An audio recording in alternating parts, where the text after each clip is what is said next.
Hey, so last year, in addition to making the Kraken Week dungeon, or part of it I should say, I also started making a mega dungeon inspired by one of my favourite games, Dark Souls. I didn't manage to get too much done before I got sidetracked, but I did create a map and a rough plan for the Undead Asylum, sort of the first level of the dungeon, but more like a precursor, much like in Dark Souls, as well as Firing Shrine to be used as a sort of hub area, once again in similar fashion to Dark Souls, and Dark Souls 3 I suppose. However, these areas were empty when we left them. For Firelink that's kind of okay, but for the Asylum it does really need enemies to actually work as a level of a dungeon, as well as a demon boss fight at the end. At the time, I wasn't quite sure which system I was going to use to make the monsters, as I was moving away from 5th edition but was still pretty new to Pathfinder. Well, it's been another year now, and while I've definitely still got more to learn, I feel a lot more confident with Pathfinder as a system now. So we're going to give it a shot. I made the Red Dragon from Dungeon Meshery recently. You can watch that video up there somewhere for Dragon Week, which is a much higher level creature, so these will hopefully be quite simple to do in comparison to that. But as always, please let me know in the comments below if I mix anything up or get any rules confused. One clarifying point, like with the Red Dragon, obviously I'm making these creatures based on pre-existing enemies from a game. I'm going to be replicating them with similar equipment, attacks and abilities, or doing my best to come close to them. This means some enemies we create may be quite unique and interesting, while others may be pretty similar to existing things. I'm not trying to reinvent the wheel with every single one of these and make them super unique and like nothing anyone has ever seen before, and if that's not really what you're wanting, then this might not be for you. But if you've got any good suggestions or any things that you think you'd do different with creating any of these monsters, do let me know down below. It's always fun to hear other people's opinions and to see how we can build these things together. Okay, so let's get into it. The Undead Asylum has two main types of enemies, Hollows and Hollow Soldiers. It's a small area, a tutorial space. It doesn't need a lot. The Hollows have no armour and broken swords or bows. There is another variant that has a torch if you come back here, if you choose to, which we will go over too, even if they are not technically present just yet. They all have very little hit points and die in 1 or 2 hits most of the time depending on your weapons, maybe a couple more if you're using a knife or just punching.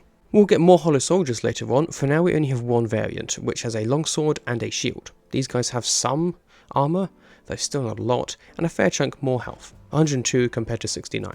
There's a joke in there somewhere, I'm sure. Interestingly, they also have their own Estus Flask, which is kind of the Dark Souls equivalent of a healing potion, which they can use once, so we'll have to incorporate that as well. And then finally we have our boss fight at the end. Our tutorial boss, the Asylum Demon. This is a large, demon with a huge hammer, a great hammer some may say, and for how Pathfinder works we are going to make him a bit smaller, but he'll still have attacks and attributes to kind of match the style of boss fight that he is. I've used the Monster Pathfinder tool to make these with help from Archives of Nethys and the consultation of the Dark Souls wiki, along with this guy, which is really heavy to try and hold up to a camera I've now discovered. All of which, everything else of course, will be linked below. But for now let's give a look at these enemies. Starting with our Death Cage Hollows. Again, we've called this the Death Cage of Nor for now, to make it not just exactly like Dark Souls, so that if people don't know about Dark Souls they could still potentially run this mega dungeon without it being kind of right in their face. And these guys are creature level -1. They have a +5 to their perception and they have dark vision. It is very dark in a lot of these places and they are technically undead, so they can see in the dark. They thusly do have the undead trait along with mindless and a new trait that we've created, I think anyway, called Hollow. What exactly this is going to entail will involve humanity to some respect, but I'm not exactly sure how yet. But I figured I may as well start adding the trait now so that it's in place for later rather than having to go back through. Their size is medium and they're marked as neutral evil, but we don't really care about alignments at this point. Like we've said, these guys are pretty weak. They do not do a lot of damage with their attacks most of the time. However, they have one thrashing attack which... yeah, that one can kind of hurt.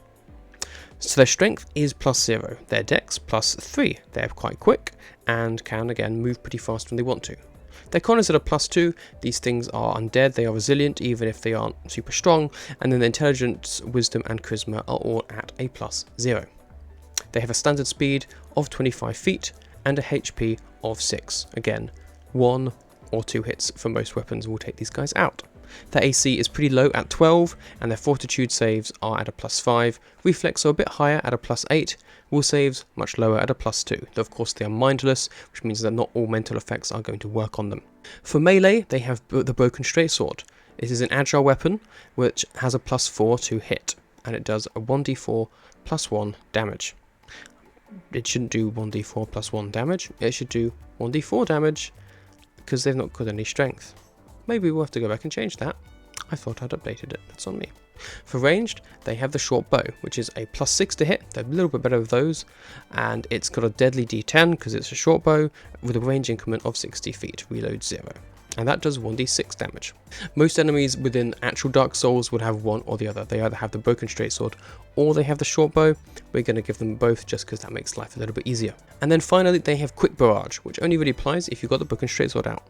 The Death Cage Hollow makes 4 broken straight sword strikes, costing all 3 of its actions. They are all targeted against the same creature. Each strike is made at the first increment of the Death Cage Hollow's multiple attack penalty. Now this is kind of important because as you can see from here, yeah, a bunch of those attacks do hit, but it kind of pushes you back and then it misses with a bunch. But if you kind of got swarmed by this will likely kill you if you're not careful. So this is intentional, making it not super likely that they're going to hit, but still potentially dangerous for level 1 creatures, level 1 party members, especially more squishy characters like wizards and stuff. Hitting you with a couple of these could be pretty dangerous. And it is pretty dangerous. This is Dark Souls we're talking about. But it is a thing that the enemy very much does a pause and a wind up to, as you can see. And so having it cost all 3 of the actions means that they do have to be standing up next to you already before they can attempt to do this. So that's the Death Cage Hollow. Pretty simple, makes a lot of sense. We will briefly touch on the Death Cage Torch Hollow, which we technically don't come across just yet, but I figure it makes sense to lump them all together. This does have a stat block because it does have a different weapon. All the other stats are the same, but this has a melee of a burning torch, which is +4 with 1d4 +1 fire damage. They also have Frenzied Dash, which is 2 actions, and is where the Death Cage Hollow does a stride, and if it ends the stride in melee with a creature, it makes 2 burning torch attacks. It counts as 2 attacks towards the Death Cage Torch Hollow's multiple attack penalty, further actions, but the penalty doesn't increase until both attacks are made. This is once again similar to attack they make in game, as you can see here, where they run towards you manically, flailing the torch around. And that's them, and that is an enemy that we will come back to later, but again we made the other hollow now, so just to go over them all at once. We next have a level 0 creature, the Hollow Soldier. This guy is also medium, undead, mindless and hollow, with a slightly higher perception at +6 and dark vision. He also has a skill, athletics, at a +5, as he was at least at one time a soldier, and it makes sense that some of that training would remain. They're a bit stronger, they're more of a soldier type, with a +2 strength, 0 to their dex, +2 con, -1 intelligence, +2 wisdom, a little bit more perception, and +0 to their charisma. They have a longsword and a steel shield as their items, and they also have their Estus Flask with 1 charge. This is a 2 action ability that they can use, and it has the healing and consumable traits, and it means that they can take a drink from their Estus Flask, regaining 2d8 +5 hit points. Now they only have 14 hit points, so that is sizable, but that is what they can do within the game. That's too many hit points. The Hollow Soldier can take a drink from his Estus Flask, regaining 1d8 +5 hit points. Now if they roll well enough, that's most of their hit points, but that is kind of how it works in Dark Souls. They can be really annoying with those. However, it does take 2 actions, which is similar to how they do really take a big pause in Dark Souls to drink from that. So, it makes sense here.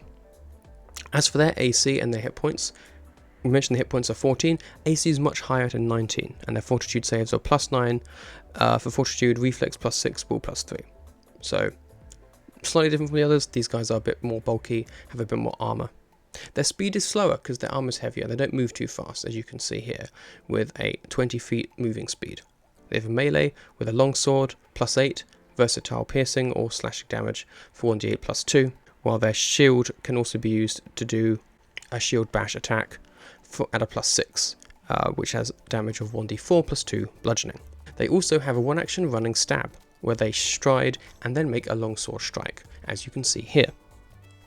That one seems pretty accurate, shot for shot, and allows them to cover some distance a little bit quicker thanks to their slower speed. They also have Reactive Strike, being a soldier type, which is pretty low in level to have Reactive Strike, but again, I think it makes some degree of sense. That's our 3 monster types, our 3 creatures for this level of the dungeon. That only leaves the Asylum Demon, our boss. Now, bosses in Dark Souls have not as varied a moveset as in the later games, but still quite a few options.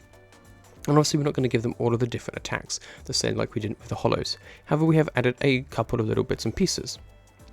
The Asylum Demon is a level 3 creature, 2 levels above the party, and it has the large, fiend, and demon traits. It's probably closer to being huge, but again, we're keeping things slightly scaled down, as this is not exactly shot for shot, just Dark Souls.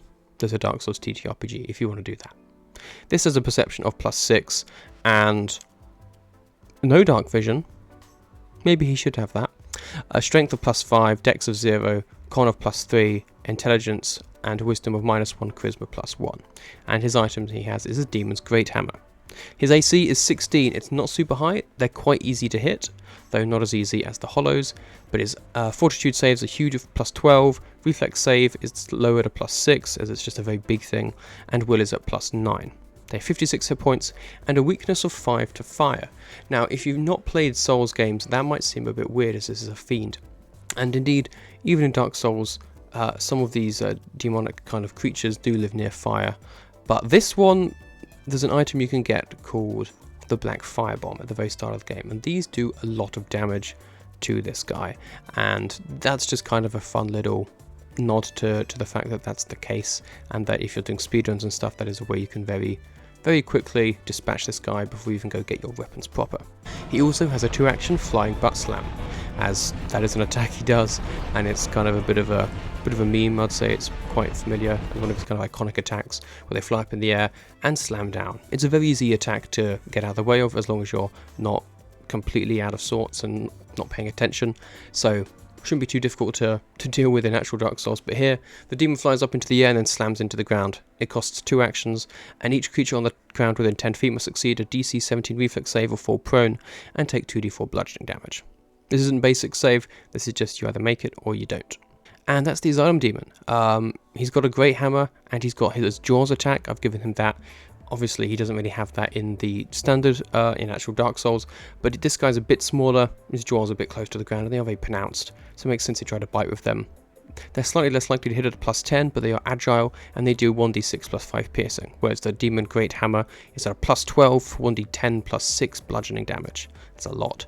It also has the backswing, reach, and shove traits, which for such a large weapon, I think makes a lot of sense. So those are our creatures.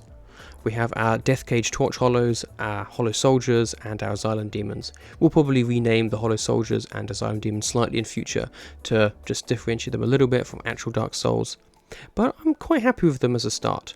I feel like I might add another move maybe to the Asylum Demon. He does have quite a dangerous leap attack, which allows him to cover a lot more ground. His speed as standard is also 20 feet, so he's not the fastest, and so I think something that allows him to cover a bit more ground might be useful. But I might test it like this first. Hollow Soldiers though, and the Death Cage Hollows, I'm pretty happy with. I think I'm going to amend that strength score for the Hollows to be at least a +1, because I feel like it was supposed to be, and hey, we'll probably give the Asylum Demon Dark Vision too. But next all we have to decide is where exactly we're going to place these to create interesting encounters. Pathfinder and TTRPGs are not the same as video games, and encounters do take slightly longer. And at the same time, you don't just be fighting 1 or 2 Hollows that are very easily going to be killed, because that just gets you into combat and out of it very quickly, and that's kind of difficult and just a bit annoying. So, we'll have to cover that in another video. But for now, that's everything. If you found this interesting, please like and subscribe for more. I'm going to try and do this a bit more consistently than I have been doing, because it has obviously taken quite a while. I have other videos coming out soon. I'm looking at all of the monsters from level -1 all the way up to the top levels in the Pathfinder Monster Core, 1 by 1. Those have been a lot of fun, and hopefully can be quite interesting and insightful. And it's been fun for me to look into seeing how these monsters can be utilised in different ways within Pathfinder. I'm also looking at making characters from different shows and anime and cartoons in Pathfinder. We're doing Vox Machina at the moment, as well as looking at some characters from the Netflix show / anime / manga Dungeon Meshing. So stick around if any of that sounds interesting for you. As always, if there's anything you do differently with making these creatures from Dark Souls in Pathfinder, please let me know down below, as well as if any of these abilities you think might be too weak or too powerful.